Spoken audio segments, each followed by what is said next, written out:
नमस्कार दोस्तों। आज आप लोगों को हमारे यूट्यूब चैनल पर बहुत बहुत स्वागत है। आज मैं एक प्रेरणादायक मोटिवेशनल स्टोरी लेकर आया हूँ और यह स्टोरी है जैक मा के बारे में। जैक मा के बारे में आप लोगों ने सुना होगा या तो नहीं सुना होगा। आप लोगों ने एक ई-कॉमर्स वेबसाइट अलीबाबा का नाम ज़रूर सुना होगा। यह जो है सो देखिए, अमेज़न का नाम आपने सुना होगा, लेकिन यह अमेज़न जो है सो घर टू घर, डोर टू डोर डिलीवरी करता है।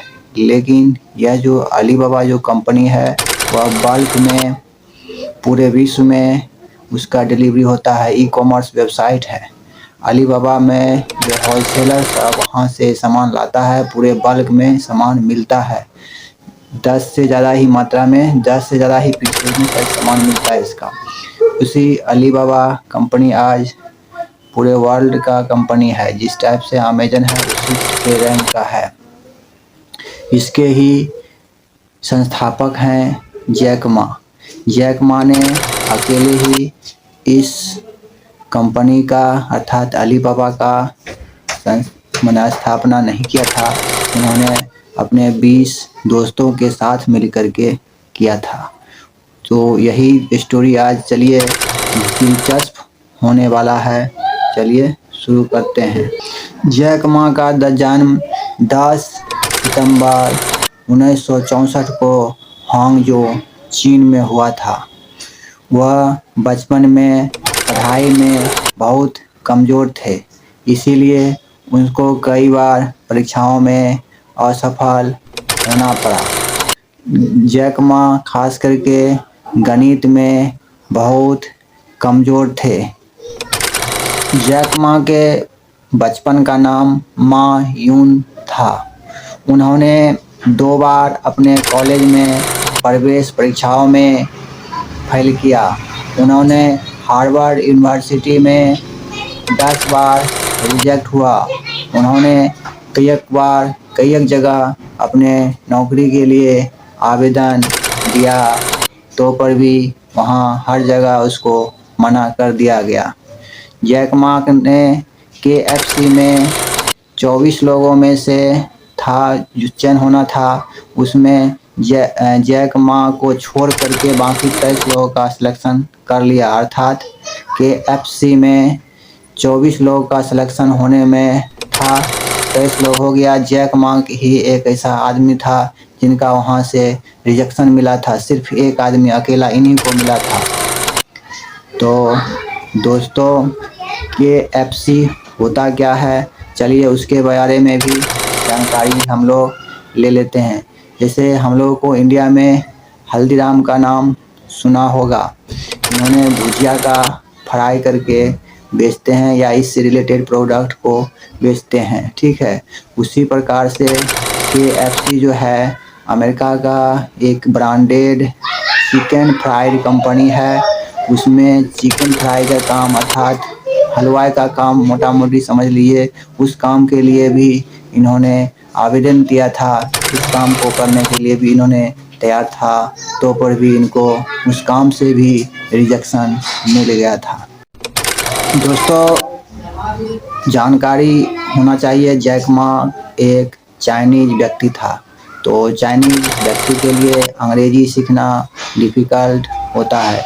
जैसे हम लोगों को हिंदी भाषी हैं इंडियन, हम लोगों को भी अंग्रेजी सीखने में बहुत टाइम लगता है, या तो कभी कभी तो हम लोग पूर्ण रूप से अंग्रेजी सीख ही नहीं पाते हैं, जैसा कि सारा इंडियन लोगों में होता है। कुछ एक लोग सीख पाते हैं, बाकी ज़्यादातर लोग अंग्रेजी सीख नहीं पाते हैं। उसी तरह से जैक मा एक चाइनीज व्यक्ति था। उनको अंग्रेजी सीखने में बहुत सारी समस्याएं होता था। उन्होंने क्या किया, अंग्रेजी सीखने के लिए अपने घर से 10 किलोमीटर दूर साइकिल लेकर के एक होटल पे जाता था। उस होटल पर विदेशी पर्यटक आते थे, तो वो लोग अंग्रेजी बोलते थे, तो बराबर विदेशी पर्यटक से उन्होंने बातचीत कर करके अंग्रेजी को सीखा। जैक मा ने 1995 ईस्वी में इंटरनेट को देखा, तो उन्होंने 1995 ईस्वी में इंटरनेट देखा और उनको एहसास हुआ जो इस इंटरनेट से कुछ न कुछ फ़ायदा लिया जा सकता है। तो उन्होंने फ़ायदा लेने के बाद 4 साल उन्होंने थिंकिंग किया और 4 साल थिंकिंग करने के बाद 1999 में उन्होंने 20 दोस्तों के साथ एक अलीबाबा ई-कॉमर्स कंपनी की स्थापना किया।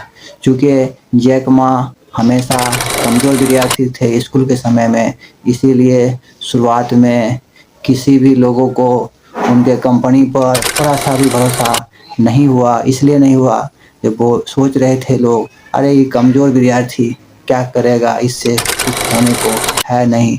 इसीलिए उनके कंपनी पर किसी को भरोसा था नहीं। लेकिन जैक मा का इच्छा शक्ति दृढ़ रहा, आत्मबल भरा रहा और उन्होंने कभी हार नहीं मानी। तो उसी का नतीजा है आज ई-कॉमर्स अलीबाबा जो है विश्व के ई-कॉमर्स कंपनियों में दूसरे तीसरे रैंक पर अवस्थित है। एक समय था जो जैक मा चीन के सबसे धनी व्यक्तियों में गिने जाते थे। अब जो है जैक मा को दुनिया के सबसे मोटिवेशनल उद्यमियों में उनका गिनती किया जाता है। जैक मा का कहना है जो हार मान लेना ही असली और सफलता है। जैक मा का कहना है यदि तुम 20 बार भी फेल कर रहे हो तो 21वां बार फिर प्रयास करते रहो।